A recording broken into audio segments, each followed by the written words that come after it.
Ready? সুপ্রিয় শিক্ষার্থীবৃন্দ, আশা করি সবাই ভালো আছো। তোমরা বাড়িতেই থাকো। তো মহান আল্লাহ তাআলার অশেষ মেহেরবানিতে তোমাদের পিতামাতা সহ সবাই আশা করি ভালো আছে। আমি আজকের তোমাদের অনলাইন ক্লাস এই পর্যায়ে তোমাদেরকে সকল শিক্ষার্থীদেরকে স্বাগতম। আমি মোহাম্মদ সালেউদ্দিন, সিনিয়র শিক্ষক, অমরনগর উচ্চ বিদ্যালয়, সোনাইমুড়ি, নোয়াখালী।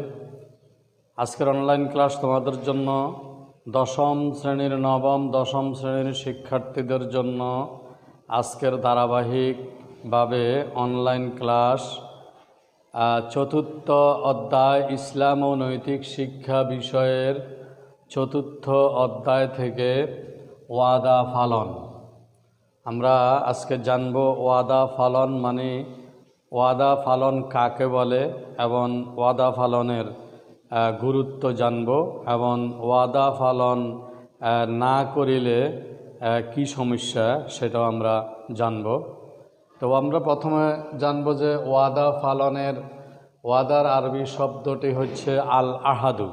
আরবি শব্দটি, এটার বাংলা অর্থ হলো প্রতিশ্রুতি, চুক্তি, প্রতিজ্ঞাবদ্ধ, আরও অনেকেও আরও অঙ্গীকার, এটাও আরও হতে পারে।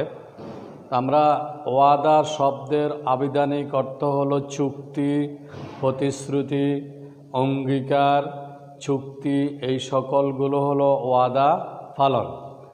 এবার আমরা বলবো ওয়াদা পালন কাকে বলে। ইসলামী পরিভাষায় কারো সাথে কোনো প্রতিশ্রুতি দিলে তাহা যথাযথ পালন করাকে ওয়াদা পালন বলে।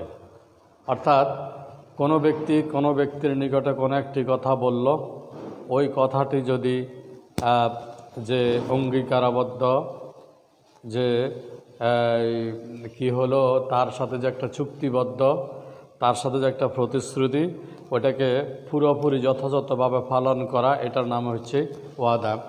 এই প্রসঙ্গে আল্লাহ তাআলা কোরআন মজিদের মধ্যে একটি আয়াতের মধ্যে বলেন, হে ঈমানদারগণ, তোমরা অঙ্গীকার সমূহ পূর্ণ করো।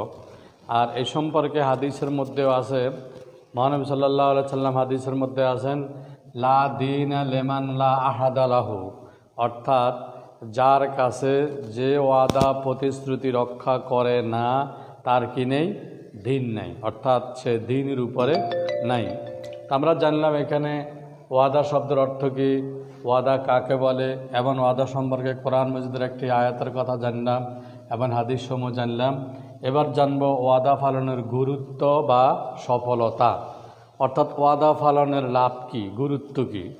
যেই ব্যক্তি ওয়াদা পালন করে ওই ব্যক্তি কিন্তু সকলের ভালোবাসার প্রাপ্ত হয়। যেমন নম্বর 1, ওয়াদা পালনকারী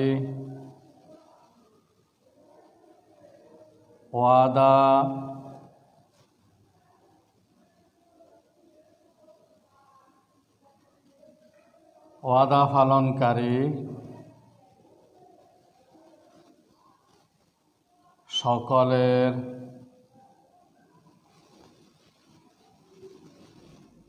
ভালোবাসার পাত্র হয়। ওয়াদা পালনকারী সকলের ভালোবাসার প্রাপ্ত হয়। এবং আমরা আরও বলতে পারি 2 নম্বর, ওয়াদা পালনকারী সকলে তার উপর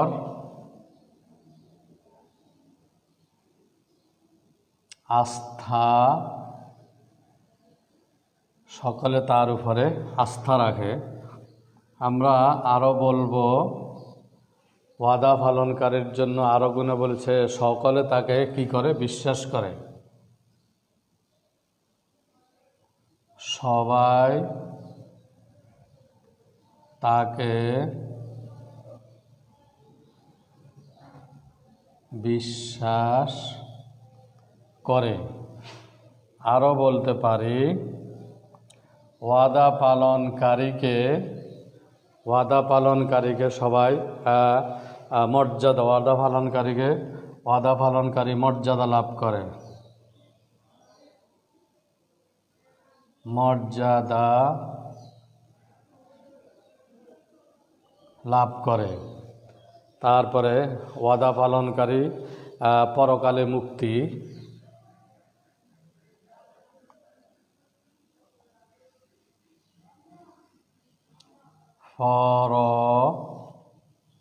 পরকালে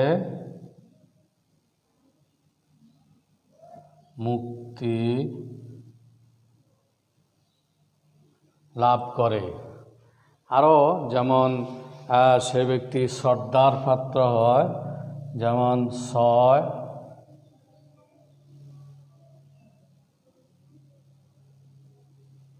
সবাই তাকে শ্রদ্ধা করে। তারপরে সম্মান, সবাই তাকে শ্রদ্ধা করে, সম্মান করে এবং আমানতদার হয়।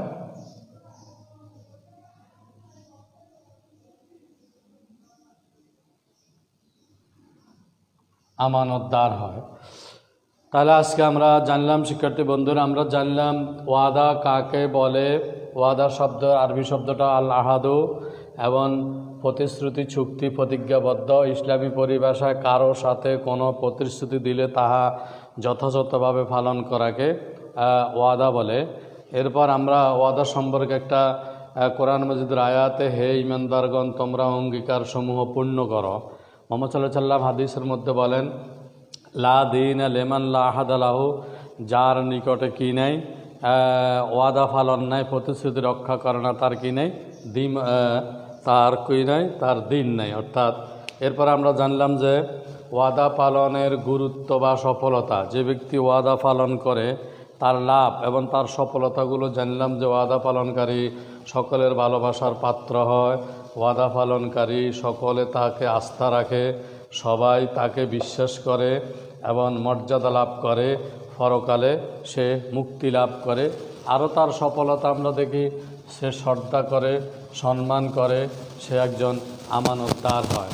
তো শিক্ষার্থী বন্ধুরা, আমরা আজকে তোমাদেরকে যে ওয়াদা পালন সম্পর্কে লিখেছি, তোমাদেরকে একটি বাড়ির কাজ থাকবে তোমাদের জন্য।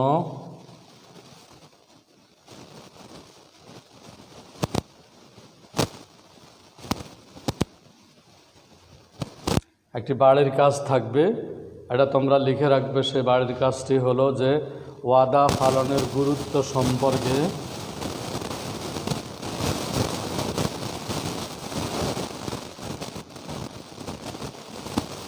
পালনের গুরুত্ব সম্পর্কে 10টি বাক্য লিখবে। এটা তোমার খাতার মধ্যে তুমি লিখে রাখবে। 10টি বাক্য, ওয়াদা পালন সম্পর্কে 10টি বাক্য তোমার খাতার মধ্যে লিখে রাখবে। তো ধন্যবাদ সবাইকে। বাড়িতে থাকো, রীতিমতো লেখাপড়া করবে।